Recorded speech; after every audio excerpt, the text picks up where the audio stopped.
Good evening, all of you. And today is the first class for the revision or numerical question analysis of 11th class for NEET, JEE Advanced, JEE Mains, and OUT, ICAR, like that and so on. So my dear student, ये class जो रहेगा आपका momentum का class रहेगा. आप जब YouTube में search करोगे मोमेंटम का क्लास मीन्स इसमें कॉन्सेप्ट ज्यादा नहीं रहेगा. पूरा जितना भी कॉन्सेप्ट क्लियर होगा सब न्यूमेरिकल का थ्रू में. कॉन्सेप्ट चाहिए तो आप 11th का videos you can find in the YouTube from iconic concept. But if you go for momentum then only the numerical questions for the concrete of your concepts. Clear? So my dear student, first of all आज थोड़ा सा discussion करेंगे. छोटा video रहेगा, short video रहेगा, 2-3 numerical रहेगा. फिर ज्यादा से ज्यादा टाइम बढ़ाएंगे, धीरे धीरे, सडनली नहीं बढ़ाएंगे. तो आपका कोऑपरेशन जितना मिलेगा उतना न्यूमेरिकल उतना कॉन्सेप्ट क्लियर करेंगे. ठीक है, चलते हैं first class and first concept को. My dear student, you know shear strain is equal to shear strain is denoted as by phi. It's denoted as by tan phi. You can tell directly tan phi. And shear angle is equals to क्या बोलते हैं? shear angle is equals to phi बोलते हैं. ठीक है, देखते हैं what is shear strain. My dear student, वो में भी shear strain हो सकता है, वॉल्यूमेट्रिक स्ट्रेन हो सकता है, लॉन्गिट्यूडनल स्ट्रेन में भी, maybe lateral strain, maybe volumetric strain, any strain will be there. First of all, that is strain. Yes or no? Categorize each volumetric strain, categorize each what? Shear strain, categorize each volumetric strain, longitudinal strain, like that. But thing is that is strain. Strain means, my dear student, change in dimension, change in dimension upon original dimension. Yes or no? Original dimension. So now will we go for shear strain. Shear strain is equals to, repeatedly बोल रहा हूं, basic concept पूरा clear होने के लिए आप 11th JEE advance and NEET module you can follow that video. Clear? But यहां पे only will be follow the short to know the numerical analysis. ठीक है, सपोज मान लेते हैं ये कार्डबोर्ड है, बॉडी है, कार्डबोर्ड बॉडी है. ठीक है, and it is fixed here. चिपका लिया मैं, चिपका लो से या फेविकल से ना. ठीक है, मैंने यहां फिक्स्ड कर दिया. सो मान लेते हैं एक लोड अप्लाई किया, शियर फोर्स. ठीक है, and the body is I think centred by this, it will be displaced by this. Yes और no? Let's assume that is a cardboard is there. One person is applying the force here. Yes or no? So at the time what will happen? The cardboard will be go like this. Similarly, in this side one body will be applied the force. It will be go like this. Yes or no? Am I correct? But upper layer is displaced, but lower level is fixed. Yes or no? So I can tell this angle is known as my phi angle, and it is displaced by the length is x length, and that original length is equal to L. Clear? So my dear student, tan theta is equal to, you know, P upon B. Similarly, tan phi is equal to how much? P is how much? कोई student का doubt ये होगा, suppose ये phi theta है तो ये क्या होगा? P होगा, ये B होगा. कैसे? थीटा का फ्रंट में जो है वो P है, और 90 डिग्री और थीटा को जो कनेक्टेड होगा वो P होगा, अल्टरनेट H हो जाएगा. सिमिलरली ये ट्रायंगल है, suppose it is theta, its front is known as P, and 90 degree theta connected by what? It is B, and alternate is H. Similarly, और एक triangle है that is 90 degree, and this is theta. In front of theta is known as P, 90 and theta is connected B, alternate is by H. Clear? So similarly, tan theta is equal to theta का front जो है P है, तो X upon B is how much? L. Clear? So I can tell, my dear student, shear phi is equals to x upon L. Clear? क्योंकि if phi is very very small, जब ये वाला angle बहुत छोटा होगा तब tan phi is equal to how much 5 हो जाएगा। क्लियर? नहीं तो tan phi is equal to x upon l। जब phi का वैल्यू बहुत छोटा होगा, डिफॉर्मेशन बहुत कम होगा, इसे बहुत कम होगा डिफॉर्मेशन, ये जो एंगल ना बहुत छोटा होगा, tends to 0 near by equal at that time, इसे बहुत छोटा होगा, बहुत छोटा होगा, तब that is known as by at the time ये क्या हो जाएगा, tan phi is equal to phi, so phi is equal to x upon l होगा। क्लियर? आगे बढ़ते हैं, देखते हैं क्या होता है। ठीक है, तो first part all of you clear? So shear angle और shear strength is equal to x upon l, change in length upon original length. Clear? Now proceed. आज एक बेहतरीन सा कॉन्सेप्ट पढ़ेंगे, बहुत इंटरेस्टिंग है, नीट के लिए बहुत इंपोर्टेंट है, इसके बेसिस में न्यूमेरिकल भी 2-3 बनाएंगे आज। ठीक है, देखो रिलेशनशिप बिटवीन, क्वेश्चन क्या है, relationship between, concept is relationship between shear angle and angle of twist, angle of twist, try to understand, very interesting concept है, बहुत इजी भी concept है, बहुत इजी concept है। देखो ओके, तो ये पूरा प्यारा सा एक डायग्राम है, बहुत अच्छा बेहतर डायग्राम। अच्छा बनाया कि नहीं? अरे बता दो यार, अच्छा नहीं है तो बता दो सर आप बहुत अच्छा है। ठीक है, एक फिक्स्ड प्लेट है, ट्राई टू अंडरस्टैंड, एक फिक्स्ड प्लेट है, इसमें एक सिलेंडर ऐसे झुला हुआ है। ठीक है, वन सिलेंडर ऐसा है, क्लियर, फिक्स्ड प्लेट के ऊपर, फिल आ रहा है कि नहीं? यस और no? Okay, so now my dear student, first of all will be go for a concept, let assume this point is pivoted, this point is pivoted point। ठीक है, and on that pivoted point let assume, pivoted means what? Pin connected, pin connected। मैंने student try to understand, pin connection जब हो जाएगा ना, left hand खींचोगे नहीं जाएगा, ऊपर खींचोगे नहीं जाएगा, बट ट्विस्ट हो सकता है। क्लियर? ट्विस्ट हो सकता है, यस और no? That is known as pivoted or pin connection. And one person come and apply some force over here, तो I think the body will be go like this, yes और no? And this is known as by arc length, yes और no? A and S मान लेते हैं, and this is known as by theta and this distance is known as by r। so my student is telling that a ADAS is equal to r theta, a ADAS is equal to r theta unit dimension में है, आप देख सकते हो video में। ठीक है, कैसे r theta आ गया? क्लियर? सो अभी a ADAS का लेंथ कितना है? r theta। Clear? Similarly my student, यहाँ पे थीटा जो है angle of twist, angle of twist. Clear? and phi is equals to angle of shear, angle of shear।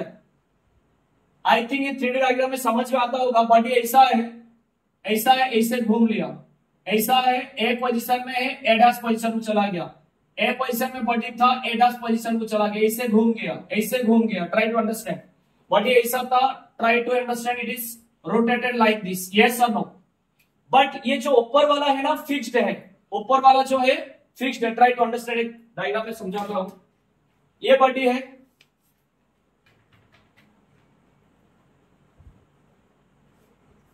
एक बॉडी है, ठीक है, यहां पे ये फिक्स्ड है, ये फिक्स्ड होके मैं क्या कर रहा हूं, इसको घुमा रहा हूं, ऊपर वाला फिक्स्ड है, इसे घुमा रहा हूं, तो I think it will be converted this position in form a angle or not, that is known as by phi angle. Am I correct और not? And this angle is known as by theta, means ऊपर वाला fixed है, ऐसे घुमा रहा हूं, means ये पूरा फिक्स्ड है, ऐसे जबरदस्ती में ऐसे कर रहा हूं, ठीक है, तो ये वाला angle is known as by angle of twist. So इसके वजह से ओरिजिनल पोजीशन रिमेन अनचेंज है। Try to understand student, original जो पोजीशन है रिमेन अनचेंज है, जबरदस्ती में कर रहा हूं, बॉडी ऐसे ट्विस्ट किया गया, बॉडी ऐसे किया ना, यस और नो? फाई एंगल बनाया था। सिमिलरली इसको फिक्स्ड किया, यहां पे ट्विस्ट कर रहा हूं, तो original position remain unchanged, but ये वाला पोजीशन कन्वर्टेड टू हियर और नॉट? दिस पॉइंट फिक्स्ड होगा, दिस पॉइंट फिक्स्ड होगा, बट ये वाला पोजीशन चेंज है कि नहीं? This position is fixed, but this position is converted to this position or not? Similarly, ये वाला point fixed है. When I want to twist it, twist it, lower position will be change but upper will be remain unchanged. तो इसके वजह से जो angle आया, इसके वजह से जो एंगल आया फाई है, that is known as shear angle, that is known as shear angle. Clear? But यहां पे जो पोजीशन चेंज कर रहा है एक्सिस के साथ, that is known as by rotation. Original axis के साथ जो रोटेट कर रहा है that is known as by angle of rotation और एंगल ऑफ ट्विस्ट। क्लियर? ये बोल रहा है, ट्राई टू अंडरस्टैंड। थोड़ा सा इरेज कर रहा हूं इसको।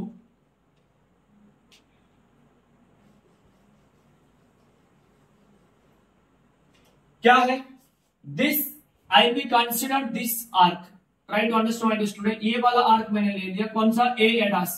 सो माय स्टूडेंट वही कॉन्सेप्ट में A A dash is equals to कितना होगा?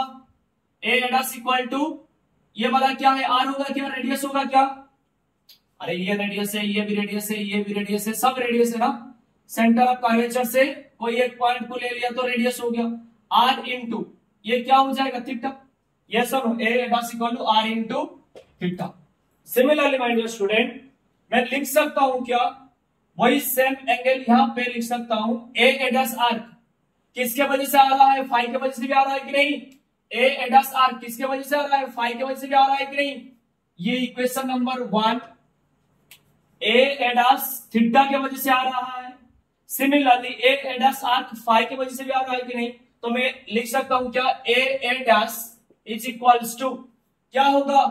ये वाला लेंथ इंटू इट्स एंगल, जैसे कि इसका हुआ था ये वाला length, this length into its angle. Similarly this length into this angle, so this length is how much? L, L into phi, equation number 2।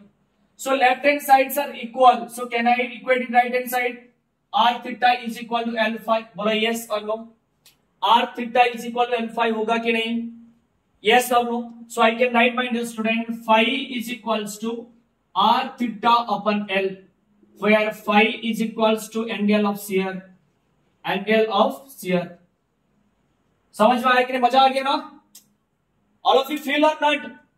All of you understand conceptually? From your code of heart you have to understand. Yes or no? Clear? और एक बार बताता हूं, ये जो angle बन रहा है इसके वजह से और थीटा की वजह से ये आया। सिमिलरली ये और बोल सकते हैं क्या? फाई की वजह से भी आ रहा है। तो this is known as my length L and this is known as my phi. So A A dash is equal to I can write L phi. So equal to equations you can get the phi is equal to R theta upon L. इसी के concept में आज question बनाएंगे numerical. इसके concept में numerical बनाएंगे, बेहतरीन numerical. ठीक है? Question number 1। ओके, देखो ये वाला question, the upper end of a wire is 1 metre given along, means एक वायर था, सेम वही कॉन्सेप्ट है, and length is given how much? 1 metre, L is equal to 1 metre given, and its radius is given how much my dear student? 1 mm. Yes or no? So R is equal to 1 mm means how much? SI unit converted 10 to the power minus 3 meter. नहीं समझा? अरे 1 mm equal how much? 1 into 10 to the power minus 3 meter. Yes or no? So directly लिख दो 10 to the minus 3 meter. R निकल गया। तो अभी पूछ रहा है angle of twist theta is given how much? 45 degree. 45 degree. Yes or no? Question is asking angle of shear phi is equal how much? Formula क्या है? फॉर्मूला क्या है? Phi is equals to R theta upon L. बोलो yes और no? Am I correct और not? So phi is equals to already formula derivation already I told. Entrance point of view में that is most important my dear student for NEET and advance. For NEET and advance point of view that formula is very very important because repeatedly derivation is not required. Only you have to memorize the formula phi is equal r theta upon l. R is equal to how much? 10 to the power minus 3 into theta is 45 degree upon l is equal to how much, my dear student? 1 meter. Clear? 1 meter. Clear? So I can tell here 10 to the power 45 into 10 to the power minus 3. So my dear student, छोटा सा mistake हो गया. 2 mm is given, I think. Yes, I have forgotten. That is 1 mm I have written. So you can tell, write it 2 mm. That is 2 mm is given. So you can do it 2 into 10 to the minus 3. 2 into 10 to the power minus 3. Okay? So now I can write here 2 into 10 to the power minus 3. Clear? So now 2 into 45 is equal to how much? 2 into 45 is equal to 90 into 10 to the power minus 3 degree. So is equal to 5 is equal to how much? 0.09 degree. Clear? तो angle of twist आ गया ना, मजा आ गया. Question पूरा बेहतरीन question बनाएंगे यार. ठीक है. नेक्स्ट क्वेश्चन एक बेहतरीन सा क्वेश्चन है. देखो, the breaking stress of a aluminium. Breaking stress means what my dear student? Stress means इतना तक लोड एल्यूमिनियम ले सकता है, इसके वजह से थोड़ा सा भी लोड देंगे तो टूट जाएगा. क्लियर? ब्रेकिंग स्ट्रेस इसी को बोलते हैं. मीन्स ब्रेकिंग स्ट्रेस मीन्स, थोड़ा सा लिख लो नहीं तो वो वीडियो में मिल जाएगा आपको total concept. Breaking stress means the maximum stress resisted by a body. Beyond it, a very small amount of load, body will break. क्या होगा? Breaking stress means maximum. सबका आपका कैपेसिटी है, नीट क्वालिफाई कर सकते हो. थोड़ा सा आपका पापा ने बोला जेई एडवांस कर दो, तो क्या करोगे? सारे रिक्शा पोलो के साथ भाग जाएंगे यार, मालती की लेके भाग जाएंगे, है कि नहीं? तो ब्रेकिंग स्ट्रेस मीन्स व्हाट? कोई एक बॉडी का मैक्सिमम लिमिट हो सकता है, मैक्सिमम लोड रेजिस्ट कर सकता है. इसके अलावा थोड़ा भी लोड दे देंगे ना, इसके अलावा थोड़ा भी लोड देंगे, बॉडी फेल्योर हो जाएगा. क्लियर? सो इसी को क्या बोलते हैं? Breaking stress. समझ में आ गया? तो breaking stress of aluminium is given, the breaking stress of aluminum is given that much. So stress is given 7.5 into 10 to the power 8. Understood? ये इसमें क्या हुआ है सीजीएस सिस्टम में? Yes or no? So I can write 7.5 into 10 to the 8 dyne per centimeter square. Clear? Find the maximum length. L is equals to how much of aluminum wire that can hang vertically without getting broken. Means तोड़ने का previous में कितना load रह सकते हैं, कितना load रह सकते हैं, जाकि density of aluminium is equals to 2.7 gram per centimetre cube. ये भी सीजीएस में दे दिया हुआ है. And acceleration due to gravity g is given by 980 centimetre per second square. Question is given. L is asking yes और no. My dear student, you know stress is equals to force per unit area. Yes or no? Clear that part? Okay. Next part.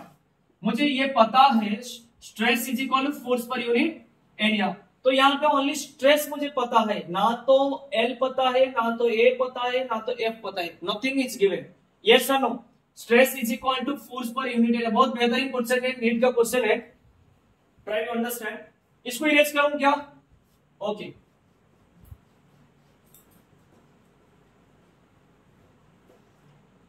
So breaking stress is equal to what it is given? F upon A. Clear है this part? Okay.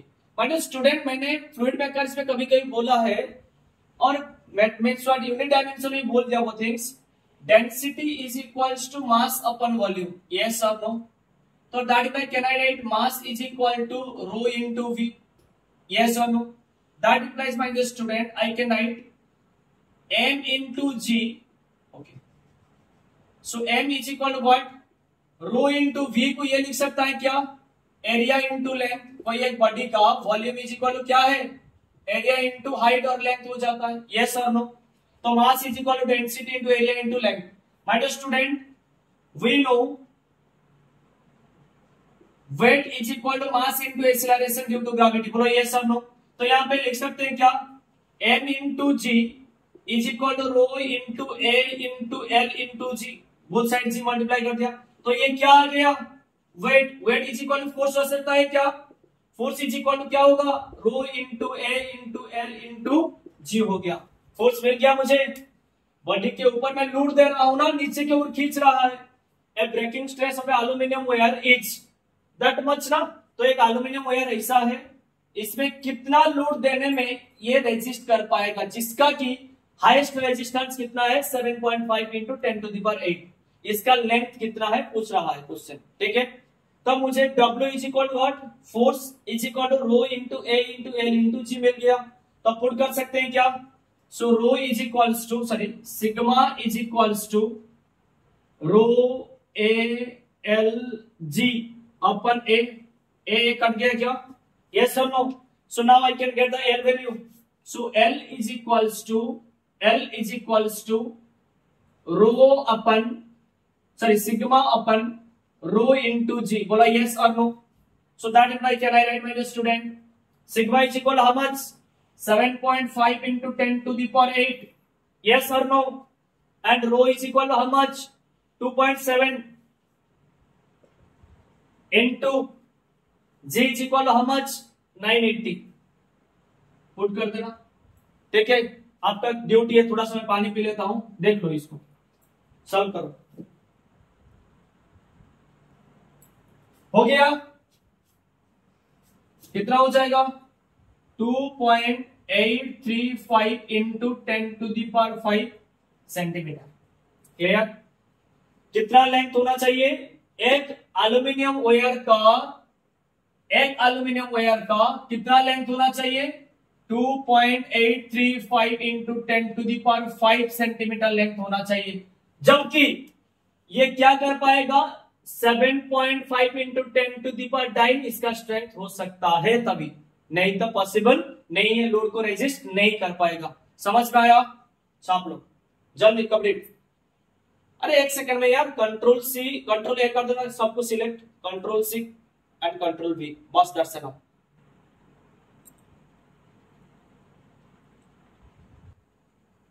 आज के इतना concept है, 2 numerical आज ही practice कर लेना यार।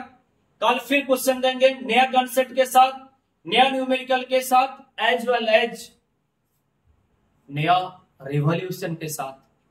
Thank you Darshan, have a nice day, wish U a bright future and good night all of you.